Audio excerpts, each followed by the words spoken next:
So I'm joined today with Doug Rockwell, the legend himself. Thank you so much for making time for me because I know you got a busy schedule. So yeah, I have a bunch of questions. Are you ready to get started? I had no idea I was a legend, so this is great news to me. So thank you for letting me know. My first question is, did you always know you wanted to write songs for TV? So it's funny. I always knew that I was going to be in the entertainment industry, meaning just doing something with music. I knew when I was 8 years old that I was going to be a musician. Um, and I kind of just followed that path. I did not think I was going to be writing songs for TV and film, though. Originally, I wanted to play in a band and tour around the world and just be a rock star.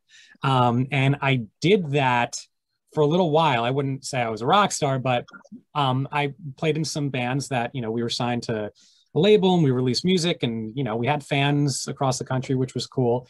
And then after a while, I think right out of high school is when we did our first tour. We all kind of hit pause on college and we're really focusing on the band. And over time, I just kind of realized that touring wasn't really for me. It was an amazing experience being able to meet new people in new towns every single day. And we met some incredible people and had some of the coolest experiences ever. But you kind of feel like you're in a traveling circus after a while because you're packed in a van with 4 or 5 other sweaty dudes, and it's just it kind of weighs on you a little bit. Plus, we had no money at all. We were all like delivering pizza to try to save up enough money to put gas in our van to drive to the next gig. So I kind of switched gears into writing for other artists. And I started doing that by writing jingles for radio stations. My mom worked at a local radio station in New Jersey, and I was just trying to get into just writing, and just writing for other people. And I had an amazing mentor, this one of my best friends, Bill Grainer, who was a songwriter, still is. He's written for like Jennifer Hudson and stuff like that, and he kind of took me under his wing. So I was doing all that at once, and one thing kind of led to the other. I did a few jingles, then I did a few songs with Bill for some other artists, and I just really decided to pursue that. I mean, I was really passionate about that, writing for other artists and stuff like that. And it was great. I was doing that for a while, and then I came out to Los Angeles and I did it even more. And after a while, it kind of started to feel very repetitive. I was in there's a very small circle out here in LA of people that are writing all the songs for all the artists you hear. You'd think it's a huge gang of people, but it's not. It's pretty small. It's a pretty tight-knit community. And it just kind of wasn't as inspiring to me anymore, because it felt like I was trying to do what everybody else was doing. And I was, turning the wheels, and I'd get a few cuts with some artists, a few here and there, but it wasn't enough for me to really feel like I was fulfilling what I could be, if that makes sense. So I kind of shifted gears again, as you do many times throughout your life, trying to figure out who you are. And we started, me and my now writing partner, Tova, started, just writing a few things here and there for some TV shows. The first one we got was for Marvel Rising franchise. We did a few songs for their episodes, and we loved it. We fell in love with writing music to kind of guide the story along with different characters. And the idea of writing in different genres, I think, was the most appealing, because when you're writing for artists, nothing against it, it's great, and there are so many talented people, but there's so many songs that sound exactly the same. And I kind of always came from a place, I mean, I grew up right outside of New York City, and, I was very close to Broadway, and my mom was involved in like community theater, and, my dad played in a jazz band when he was younger. So there's a lot of different influences within my, my musical palette, and being able to wear different hats and change things up and, write a pop song and then be able to write a big band orchestra and then write a punk rock song. And then, it really keeps things interesting, and it keeps me inspired. So that's kind of how we fell into it. And that is the very, very, very condensed version, believe it or not. So I completely understand. It definitely is like a big journey, and I think people just see like, oh, like when you sign to Disney, but it definitely is like a lot of stepping stones to that, I believe. Oh, so Um, much. yeah, so well, you kind of touched on it a little bit, but what were some of your musical influences growing up? Well, the first thing that I think made me fall in love was Green Day. I was really, really little. I don't know. I must have been like 8. And Green Day came on MTV back when MTV still played music. I probably sound so old right now talking about the days when MTV played music and not reality TV shows. Um, and I just kind of walked up to the TV and I'm like, what is this? This is exactly what I want to do. And a lot of the bands I was in, they were rock bands and stuff. But yeah, I mean, I grew up. My dad loved Beatles and Elvis. You know, my mom loved Bruce Springsteen, and just that kind of era from I guess the 60s, 70s, 80s, 90s, you name it. Um, as I get older, I think just good songs kind of became my inspiration. If I heard a good song, regardless of what genre it is, if it's stuck with me, it was hooky, it was well produced. I was like, how did they get to this point? Whether it be production, just the sounds of the instrumentation, or a great lyric. Yeah, just a great song. So when you write songs, do the melodies come first or the lyrics? Sometimes both. It's kind of a mishmash. If you were to put a video camera in my studio and watch the process of writing songs, you'd think that we were out of our minds because we're basically just making sounds and vowels that kind of that start off as mush and gibberish that turn into songs. It depends on the direction too. So if we're writing for a script, like Julie and Phantoms or High School Musical or something like that, there's a specific scene that we're writing for. So we already have the story. So we'll kind of just start messing around musically, whether I'm on the guitar or on the piano, and we'll get some melodies to kind of just come out. And once we kind of find some melodies we like, within those melodies are little consonant and vowel sounds that aren't really words. Sometimes words kind of poke through, but they both kind of lead each other. It's almost like you're channeling it from the ether or wherever it's coming from, and you have to kind of decode it. So it's a combination of going with your musical instinct and saying these vowel sounds, these shapes complement the melody here. So we're going to look for words that have those vowels there, and we'll kind of try to steer both ships at the same time. So or we can start off with a great title. We might have some titles lying around, just that inspire other lyrics. But I've always been a melody and music first, lyrics last person. I know plenty of writers out there that are complete opposite. Actually, growing up, I think I was the only one that didn't do lyrics first. I would always just have melody and music and then put the lyrics on top of that. But it all depends on the process. For me, I think it's easier to craft a tight melody and song if you're writing the lyrics to the music, because a lot of times there are people that write lyrics first, and I can usually tell at this point now, but that will not adjust according to the music. And then it kind of sounds like, it almost sounds like they're reading poetry, which is beautiful. That's what music is, poetry. But it's like they're reading or reciting poetry with music underneath to support it, as opposed to the two being married together. So that's why we kind of like to have them intertwine and kind of guide each other at the same time, if that makes sense. It definitely does. You mentioned Marvel's Rising. What was it like working with Dove Cameron, Sophia Wiley, and Navia Robinson? It was great. Dove was a really, really quick session. She just nailed it. I mean, I think we did the song in like 45 minutes and then we were done. So she was really cool. I mean, we didn't spend a whole lot of time with her because she was filming Descendants at the same time. So she had to take a break to record our song and then go back to filming. But she was a pleasure to work with, super sweet. And Avia was great as well. They're all so talented. Sophia was particularly wonderful because we got to really sit with her and get to know her. And we actually wrote with her outside of that as well. right when this was right before she got the gig on High School Musical. So we formed a bond with her and her parents. They're wonderful people. And then we were so happy when she landed the High School Musical role, because then we got to work with her again. So it was a lot of fun. She's such a sweetheart, and she's so talented, and she's an incredible dancer. I mean, all of them are great. They all know what they're doing. That's awesome to hear. I think New Hope Club was the last radio event I went to, like before really? pandemic.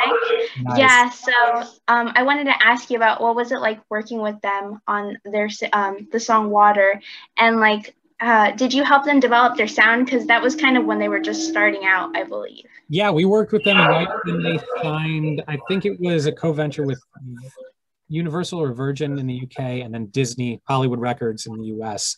And they hadn't really released much yet. I think they were doing a lot of covers, but it was great. They were really nice kids, really talented. They were involved in the writing, which was really cool. And yeah, it was a really fun song. I got to work with my buddy Isaac and Jeremy on that, who I love those guys. Yeah, we did it here in LA, and I don't know if we necessarily, I'm sure that it had an impact in the direction that they went, but as far as sitting with them and really planning, all right, what the trajectory would be sound wise, we played a role in it, but I think we played a small role because there's a lot of writers and producers involved, so I can't take credit for all that. So I think collectively, yes, collectively we all did, because there were a lot of different people, and a lot of them friends of mine, that all worked on that record. But we had a really fun time writing that song. It was one of those things that, when it clicks, it kind of just clicks, and we ended up getting the cut, and it was great. That's awesome. And also, you also mentioned Born to Be Brave already, but what's the process like going in? You said you get kind of like the script, but did you know that you were going to be like writing the music for such a pivotal moment in the series, with Seb and Carlos? So we knew it was a special moment. I think it's one of those things where you never realize what you have until it's there in front of you. So we had no clue what it was going to look like visually. We knew what was going to happen in that episode, and we thought it was beautiful. But when we got to see it really come to life, we were just like, oh, this is, everything kind of lined up. It was great. Awesome. And so, High School Musical, the musical, the series, I think it's finding its own audience apart from like, the classic Kenny Ortega films. What is it like working on the Legacy project? Like working on a project like that? It was so exciting when we first got that, because it was one of our first big cuts as a team, me and Tova, my writing partner. So we were really excited, obviously, to win something as a team, and to be on this project that we remember was the biggest thing when we were younger. It was really cool that they were bringing it back. When it came out, I was, I think, just over the age of where I was watching High School Musical. So I didn't have like a really soft spot in my heart for it, but I knew about it. I mean, I grew up always being a big Disney fan. Disney World's is my dad's favorite place on the face of the earth, and we used to go there every year. I remember they were doing High School Musical performances. I mean, it was everywhere. So I only had respect for it. And Kenny Ortega was involved too, which was really cool to be able to work with again later down the road. So it was really awesome to land a gig like that. And I think it's such a special moment, like, you see it on the screen, but you don't really know how many people go into like making that special moment. And you guys like set the perfect score, because it's so applicable to anybody, really. It doesn't have to be just like a relationship, but also it's just like being proud of who you are. So thank you. I appreciate it. Yeah, that was the intention of it, was it to be a song about being proud, and, no apologies. And just being true to yourself, and not caring what other people think, because that's what's most important, is being real. And we were really thrilled that we hit the mark on that, and that it translated as well as it did. Right. What was the experience like working on Little Saint Nick, which is like the adaptation of it for with Matt and Josh. Like, I know you did the production part of it, but did you have to do it during pandemic, and how different was that? We did have to do it during pandemic. It was a blast. I mean, the Beach Boys are the Beach Boys. You can't really, you know, I hope I did it justice. But it was during the pandemic, so we had to do the recordings over Zoom, just like this. They basically set up the whole system in the studio to where I was able to hear exactly what they were singing into the mics. The only challenge with that is you don't hear things as well as you would if you were in the studio. Luckily, they're pros and they nailed it. But, you know, we've done a handful of Zoom sessions throughout the pandemic, and there have been times that, you know, whatever artists we're working with, because we can't hear it as clearly as if we were there, it's these tiny little nuances that when you actually get the file sent to you and you're going through all the vocal tracks, you're like, oh man, I didn't hear that, you know, little scratch in their throat, or, you know, they cracked a little bit, or just something like that we have to go back and retake. But we got it done. I mean, if there's a will, there's a way. Everyone came together, and it's pretty incredible what technology can do, and that we were able to get all of this done through the pandemic. So I'm just glad we were able to make it work. I know you worked on Zombies 2 as well, and personally, one of my favorite songs. I think when I watch that scene, I literally stop what I'm doing and listen to the lyrics. Like, I was so shook when I heard the lyrics, because it was so applicable to the, you know, current time. So how was the writing process for that like, and where did it start? So like most songs, we end up writing them somehow. We end up on the floor, just lying down, looking at the sky, you know, rolling around like maniacs, just singing random.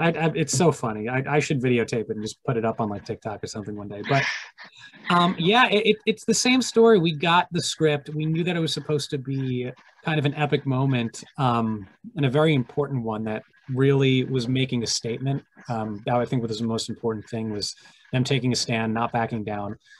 And again, it's another one of those things where you don't know how it's going to do. We're like, okay, we wrote the song. This is really cool. We thought we did a really good job on the lyrics and the music as well. We thought that the message was clear. And that I think is also the biggest challenge too, is making sure you get the message across. Because if you're an artist, and you can really kind of be as vague as you want, as long as it speaks to you, and you don't have to worry too much about little details and guiding a story, because you can be a little bit more avant-garde and I guess eccentric a little bit with what you're saying. But to write to script, there are certain beats and points that you really need to hit. Like in the first verse, we had to get X amount of information across, so the audience knew exactly what was happening. And by the time we got to that big chorus, we had to explain a lot. So there's not a lot of time. So we had to be very careful with what we were saying and how we were saying it.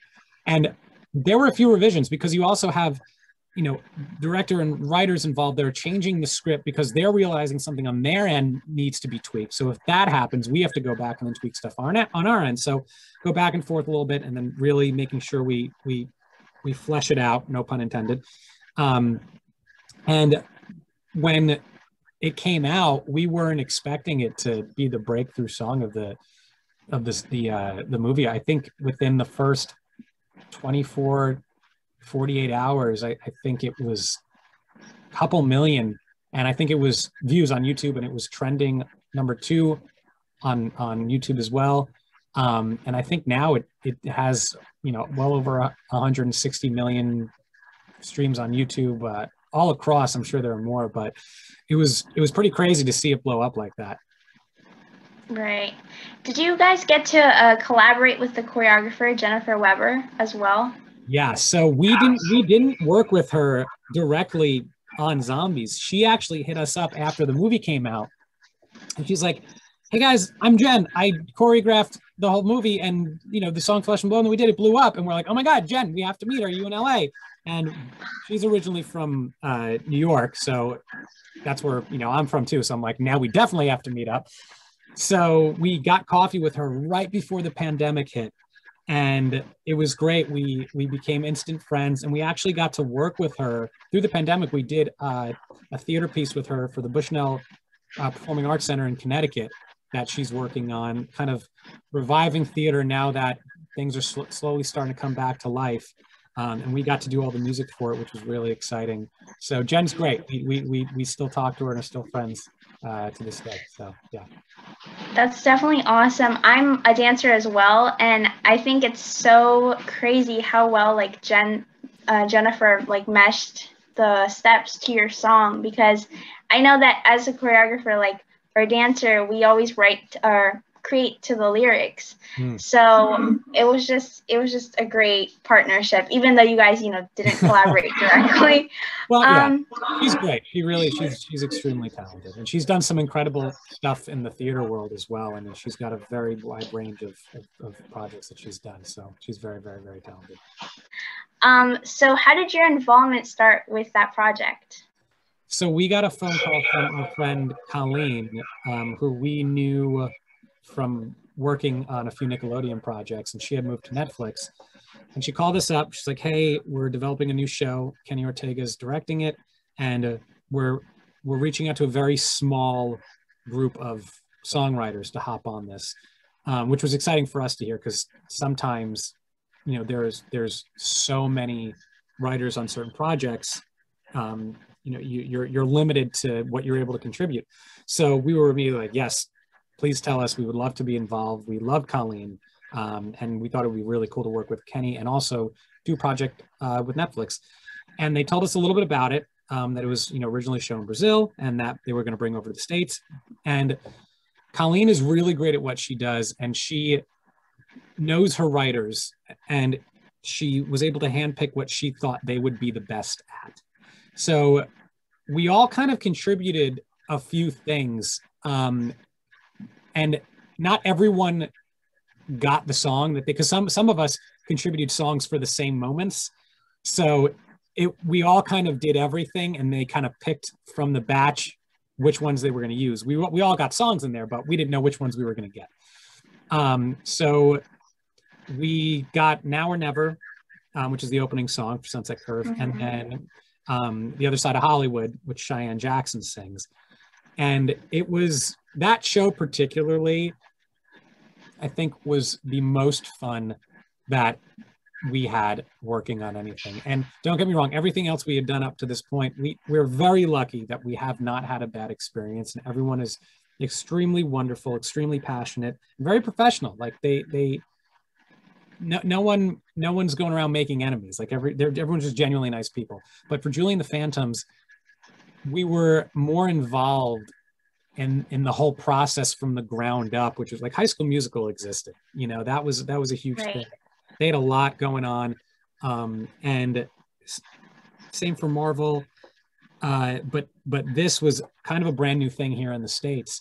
So to be that involved in the creative process made us feel like we really were part of the family, and it kind of became a family.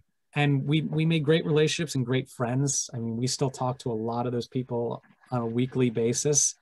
We've worked with them again on other projects, which has been really, really cool.